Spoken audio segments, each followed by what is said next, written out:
तुम्हारी खामोशी के पीछे जो सवाल छुपा है वो मैं जानता हूं कामना। यही सोच रही हो ना कि जिन गोलियों ने अकबर पीरजादा को मौत की नींद सुला दिया वो मुझ पर चलाई गई थी। ये जिंदगी एक जंग का मैदान है। यहां सर उठाकर जीने के लिए इंसान को हर कदम पर लड़ना पड़ता है, कभी वक्त के साथ, कभी हालात के साथ और कभी मौत के साथ। मैं अमोल के बारे में सोच रही हूँ। मेरी नजर में उसका भविष्य एक बहुत बड़ा सवाल है। जुल्म के साए में पलकर जब वो बड़ा होगा तो शायद वो भी तुम्हारे रास्ते पर चल पड़ेगा। तुम कहना क्या चाहती हो? यही कि अकबर पीरजादा का उत्तराधिकारी दादा ठाकुर बना और दादा ठाकुर की कुर्सी का वारिस अमोल बनेगा। लेकिन मैं अपने बेटे के माथे पर मुजरिम लिखा हुआ नहीं देखना चाहती।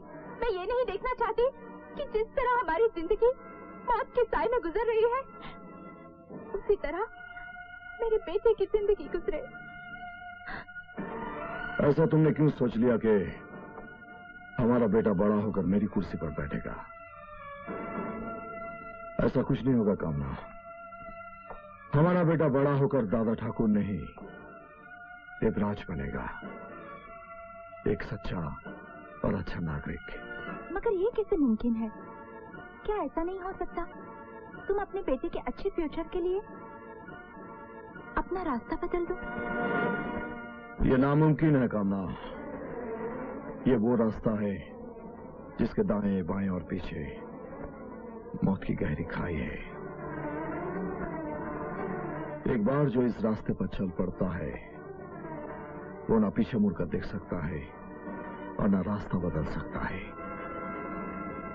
जिंदगी की आखिरी सांस तक सिर्फ आगे ही चलना है।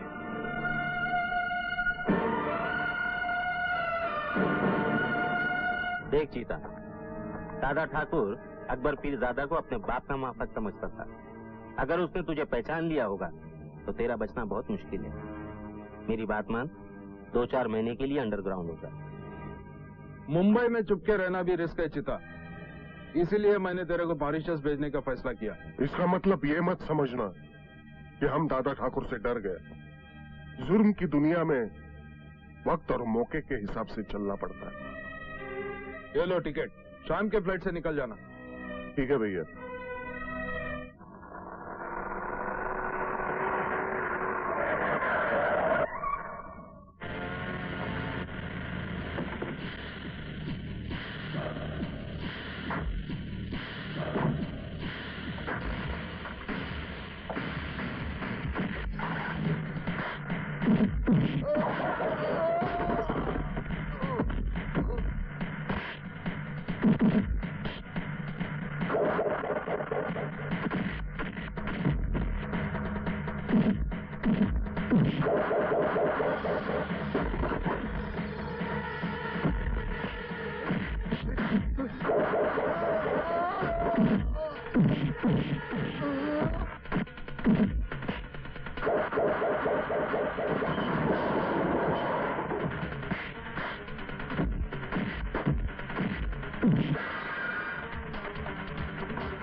अकबर पीरजादा को मारकर तू जिंदा नहीं रह सकता।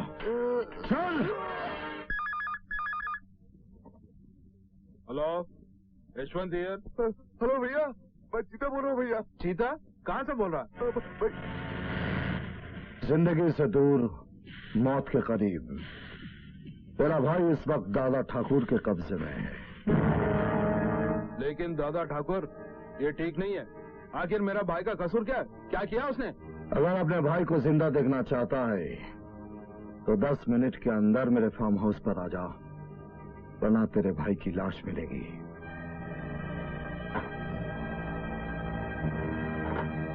क्या बात है यशवंत? दादा ठाकुर ने चिता को किडनैप कर लिया। जल्दी चलो भाई साहब।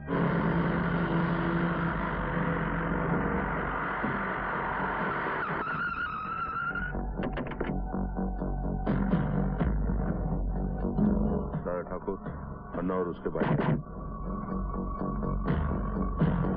दादा ठाकुर, चीता कहाँ है? तेरा चीता चीता पर लेटा है, मौत निगल गई उसे। वो देख।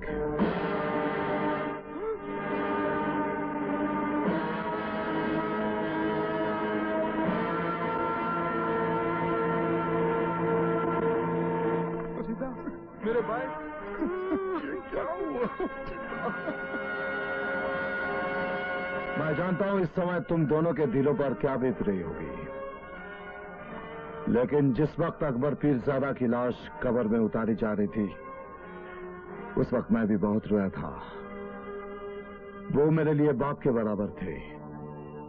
तेरे भाई ने मेरे सर से बाप का साया छीन लिया। मैं चाहता तो इसकी लाश को जंगल में फेंकवा देता, जहां जंगली जानवर चीर फाड़ कर इसे खा जाते, मगर ऐसा नहीं किया, क्योंकि मरने वाले का अगर अंतिम संस्कार नहीं किया जाए तो उसकी आत्मा भटकती है।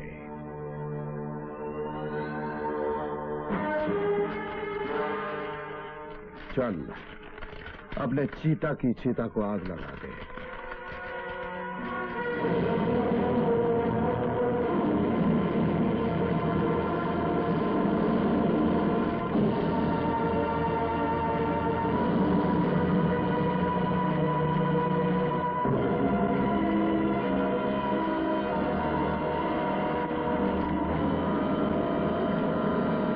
यहां से जाने के बाद एक बात याद रखना, ये शहर जुर्म का भयानक जंगल है और मैं इस जंगल का शेर हूं।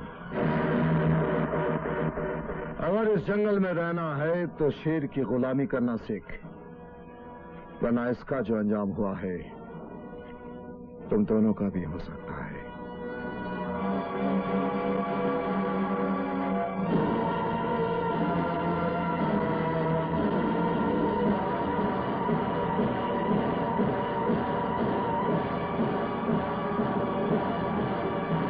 तुम्हारे भाई की हत्या के बारे में सुनकर बहुत दुख हुआ अन्ना, लेकिन एक बात समझ में नहीं आई कि तुमने दादा ठाकुर के खिलाफ पुलिस में कंप्लेंट क्यों नहीं लिखवाई? कंप्लेंट लिखाने से क्या होता है? तुम लोग उसे गिरफ्तार करेंगे, बाद में वो अदालत से जमानत पर छूट जाएगा। क्योंकि अदालत में सबूत और गवाही की जरूरत पड़ती है, जो हमारे पास नहीं है, और हमारी गवाही अदालत में मानी नहीं जाएगी। इनका ये पॉइंट भी ठीक लगता है सर, लेकिन आप लोग चुप बैठ जाएंगे तो दादा ठाकुर की हिम्मत और भी बढ़ जाएगी। उसने आज चीता को टपकाया, कल आप लोगों का भी नंबर आ सकता है। मुझे तो लगता है वो अन्ना कंपनी को जड़ से मिटा देना चाहता है। अन्ना कंपनी कोई फुटपाथ की दुकान नहीं, जो दादा ठाकुर म्युनिसिपैलिटी की गाड़ी की तरह आके उसे उठा के फेंक दे। हमसे टकराना उसे बहुत भारी पड़ेगा, क्योंकि हमने कसम खाई है कामले कि पहले हम दादा ठाकुर के खून से अपने माथे पर तिलक लगाएंगे, बाद में चिता का श्राद्ध करेंगे। तुम्हारी ये कसम बहुत जल्द पूरी हो जाएगी अन्ना, क्योंकि अब दादा ठाकुर को मैं भी नहीं छोड़ूंगा। अपनी बहन की एंगेजमेंट में बुलाकर उसने जो मेरी बेइज्जती की, मैं आज तक नहीं भूला। पुलिस की ताकत का सही अंदाजा नहीं है उसे। मैं उसके साम्राज्य को तबाह और बर्बाद कर दूंगा। दादा ठाकुर हम उसी के बचा देंगे, ऐसी कोई बात नहीं है। हाँ, त्रिकाल है। क्यों त्रिकाल चौधरी, चीता के खून के जुर्म में मुझे गिरफ्तार करने आए हो? गिरफ्तार करने नहीं, खबरदार करने आया हूं, क्योंकि मैं तुम्हारा गुंडा राज इस शहर में नहीं चलने दूंगा। क्या कर लोगे तुम? जिस दिन तुम्हारे खिलाफ एक भी सबूत मिला, मैं इस शहर से तुम्हारा नाम और निशान मिटा दूंगा। हाथ उठाकर आसमान छूने की बात कर रहे हो त्रिकाल चौधरी? पैर से मसल कर चिंगारी बुझाई जाती है, ज्वालामुखी नहीं। ये तो वक्त बताएगा दादा ठाकुर। वक्त की बात मत कर त्रिकाल चौधरी, वक्त अपना खेल खेल चुका है, और ये वक्त का ही करिश्मा है कि आज पुलिस, कानून, अदालत, इंसाफ सब आज इस दादा ठाकुर की मुट्ठी में है। मुझे मिटाने का ख्याल छोड़कर अपने बचाव का रास्ता ढूंढ, क्योंकि मैंने ही तेरा ट्रांसफर करवा के तुझे इस शहर में बुलवाया है। तूने तो मुझ पर कायरों की तरह वार किया था, लेकिन मैं ऐसा नहीं करूंगा। अपने आप को बचाने के लिए तुझसे जो बन पड़े कर लेना। मैं तुझे बर्बाद करके ही छोड़ूंगा त्रिकाल चौधरी। ये दादा ठाकुर का वादा है।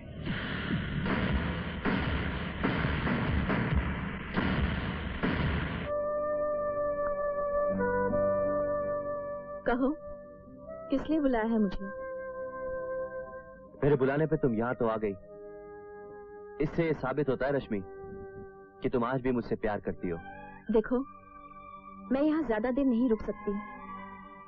जो कुछ कहना है साफ साफ कहो। विवेक के साथ शादी करके तुम सुखी नहीं रह सकोगी। इस रिश्ते से इनकार कर दो रश्मि। तुम जानती हो मैं तुमसे प्यार करता हूँ और अब तुमसे शादी भी करना चाहता हूँ। ये अचानक तुम्हारे दिल में मेरे लिए प्यार कहाँ से जाग गया? तुमने तो खिलवाड़ किया था ना मेरे साथ। मेरी चाहत के बदले जो जख्म तुमने मुझे दिया है, शायद मरते दम तक भी वो नहीं भूलेगा। दिल जिसे चाहता है उससे नफरत कभी कर ही नहीं सकता, लेकिन मुझे पाने का ख्याल अपने दिल से निकाल दो। वक्त ने हमारे बीच ऐसी लक्ष्मण रेखा खींच दी है इंदर कि मैं उसे पार करके कभी तुम्हारे पास नहीं आ सकती।